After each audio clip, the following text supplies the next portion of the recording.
אני אתפוס אתכם בזקן אחד אחד ויוצאים מכם כסף. אני הולך, בעזרת השם ובישועתו, לקחת את אנשי התקשורת הטובים ביותר בארץ. סליחה על הדוגמה שאני מביא, אני באמת לא נכנס לפוליטיקה.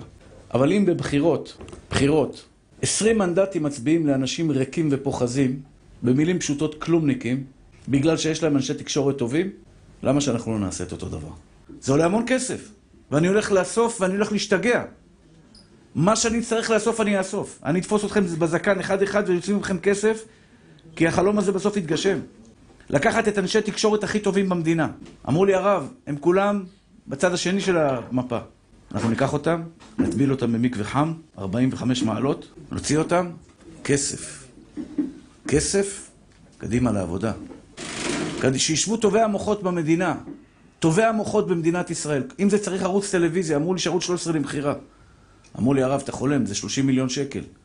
לא מפחד מ-30 מיליון שקל. יש לי צ'ימי מאחריי, לא מפחד מ-30 מיליון שקל.